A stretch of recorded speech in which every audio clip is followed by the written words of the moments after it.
So, ito na po ang pinitas natin. Tanggalin natin sa ano. Diyan lang muna natin ilagay yung balat at tatapon ko yan sa labas. Ayan. Kasi fertilizer din yan. Ilalagay ko lang siya sa ano. Sa lupa. Gunting-guntingin ko siya ng maliliit.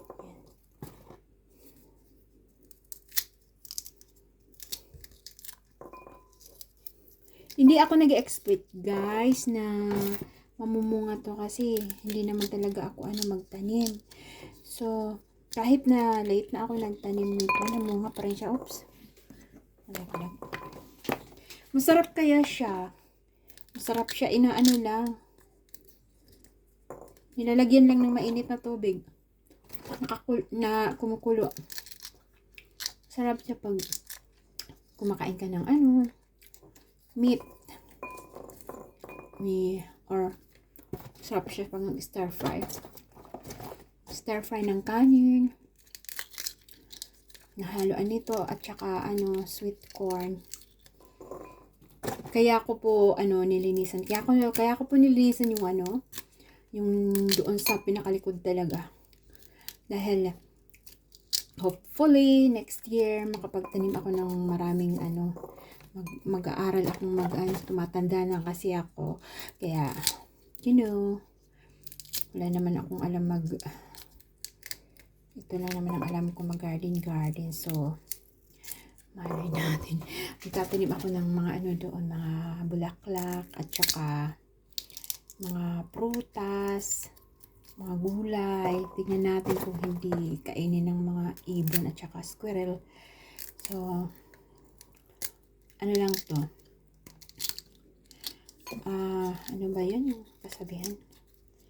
Try lang. Trial and error. Ayan. Trial and error. Kung siya, kung mamunga, o di maganda, kung hindi, okay lang. Habang pumapasok pa ako sa trabaho, wala naman kasi akong anak. So, dito kami lang naman dalawa. Bihira lang naman kaming bumibisita sa anak ni David o sa apo niya. Layo kasi nasa London. Ngayon nga may bago siyang apo doon. Apo ko na rin yun. Ako sa step apo. Kaso, this weekend sana kami punta doon. Hindi natuloy. So, sabi namin baka after ng pagbakasyon sa Pilipinas. Kasi, before Christmas. Or maybe, kung kaya nila, sila lang ang pupunta dito. Tatlo lang kasi anak nila. So, baka kami nila ang pupunta. Yan.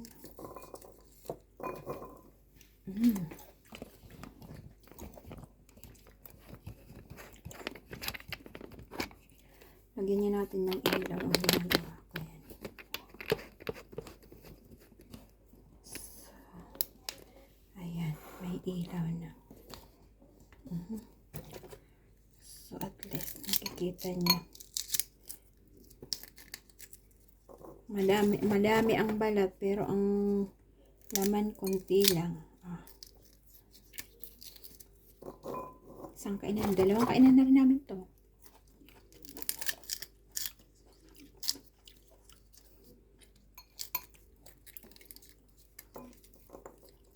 Nakakatuwa pag namunga yung tanim. Tapos nakakain yung bunga. Diba? Peanut, it's okay, Peanut.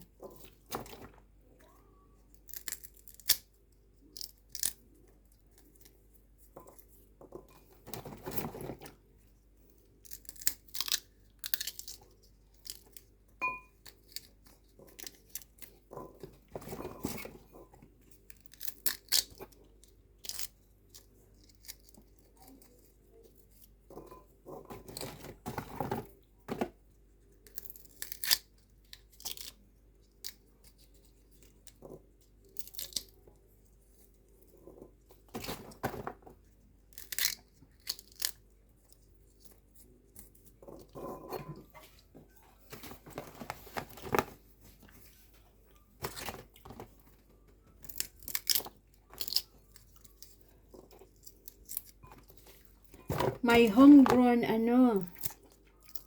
peas. Masarap siya, manamis-namis. Kahit yung mga aso, gustong-gusto nila. Noon, hindi ko alam na pwede pala yung mga aso. Pero nung binilhan ko sila ng, meron kasing dog ice cream. Last week kasi masyadong mainit. Itong mga nakarang araw. It was really hot here. Parang nasa Pilipinas. So, nung pumunta ako sa grocery, may nakita akong, bumili kasi ako ng ice cream para sa amin, yung nakatabo. May nakita akong dog ice cream. Yung flavor, carrots at saka may peas. Sabi ko, pwede pala sila nito. So, oops! Ano ba yan? Nalaglag. Nalaglag ang isa. Tapos, nung pumitas ako nito, sabi ko, tingnan ko nga kung kung pwede na siya. Pinakain ko sila. So, gustong-gusto pala nila. Diba yan? Ihaharap ko doon kasi nalalaglag siya. Sayang. Daming balat. Ang daming balat. Itatapon ko lang to doon sa likod yung balat. Kasi baka yung mga anuhin ko siya, tatadtarin. Baka kainin ng mga ibon. Ayan. Tadtarin ko yan. Tapos kung hindi naman kinain, so mabubulok siya sa sa soil.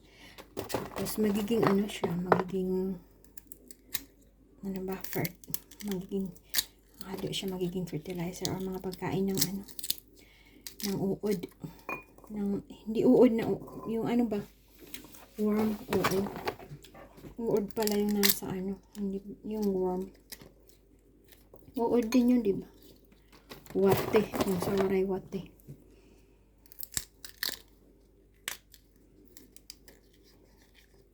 Marami din, ha? Oh. Ano to, din, Ito, nag-iisa lang. Maliit.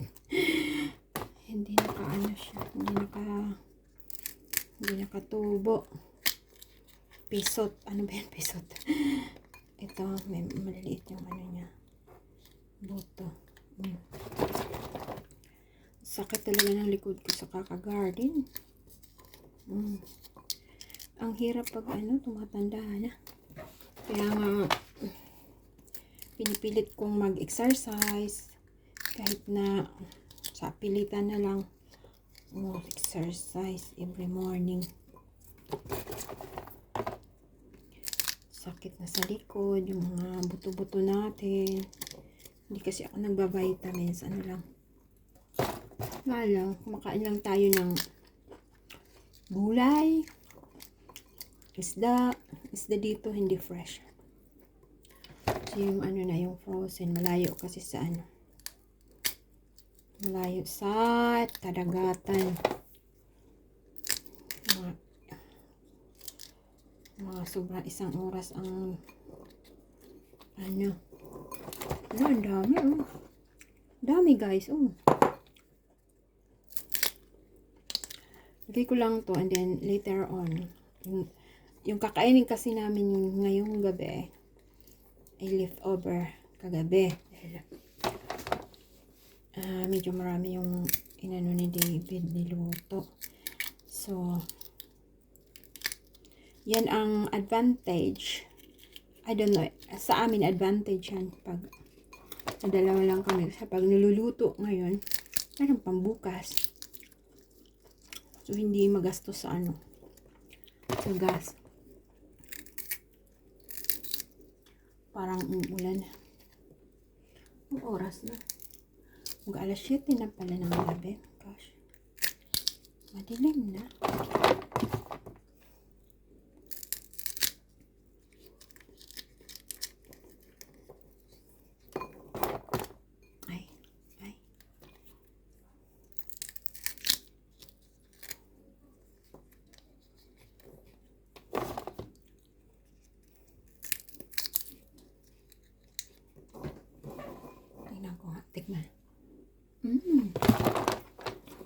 So, ayan po. Marami-rami din. Tapos to, ito yung beans. Maliit lang siya kasi kinuhaan namin kahapon. Ay, kahapon, kagabi.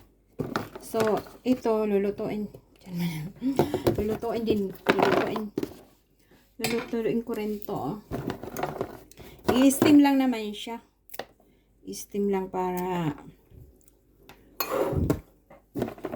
tanggalin natin yung mga dulo. Yan.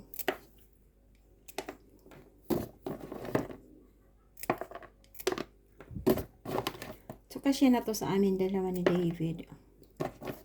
Oh, di ba? Homegrown.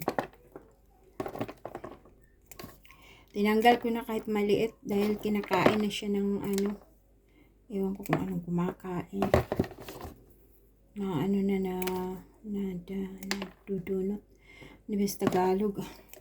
Nadudunot na yung mga dulo. Nadudunot. Ano ba yung Tagalog? Kalimutan ko. Basta nadudunot na siya. So siya may yung ano niya. Parang sa kamay ko. So tanggalin natin to. Bakit kasi yung kasi ano sira.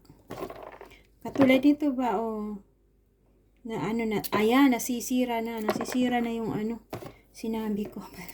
Ayan, nasisira na yung mga dulo. Ayan.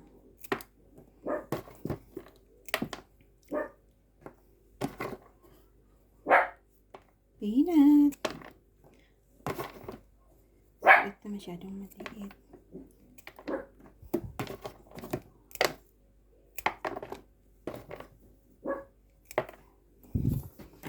So, yan. Isang pundok lang. Ayan, isang ano lang. So, yan po yung napitas natin. Ayan. So, hugasan ko to. Ito, hugasan ko to. Ito, hindi na. Kasi, ano yan, gagaling lang sa pinakain ko. So, dyan mo na yan. Yan. Diba? May ano na tayo. Ito naman, ang gagawin ko dito, gugupit-gupitin ka to.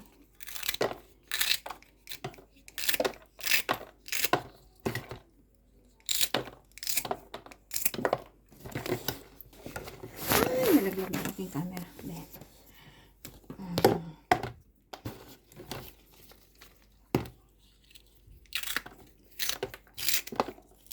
Then, ilalagay ko doon sa ano. Itatapon ko lang. Kakainin to ng ano. Kakainin to ng mga slugs or ano yung nasa mga lupang ano. Yung mga insekto kakainin to nila. So, hindi kasi ito nakakain. So, ayan.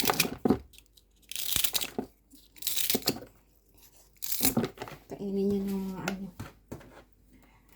Mga wild animals doon sa ano, sa garden. So, ilalagay ko lang siya doon.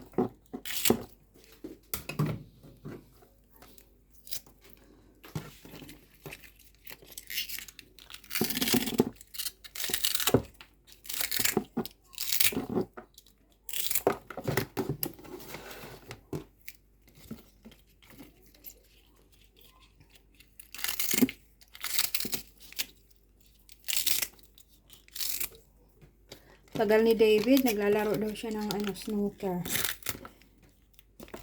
Inimbita siya ng kaibigan niya. Diyan lang malapit.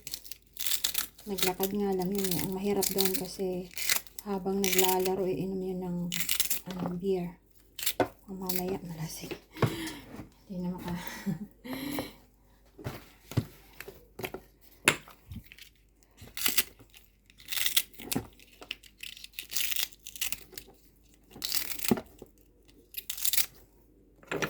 So, yan.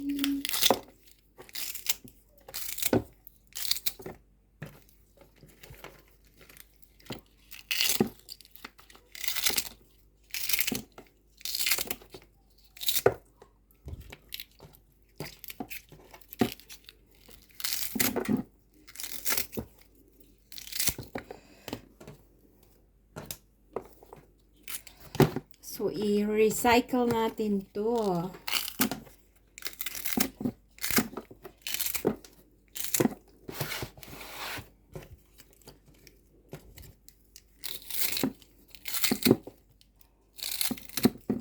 Ilalagay ko to kung saan ko nililinisan yung doon sa baba ng garden.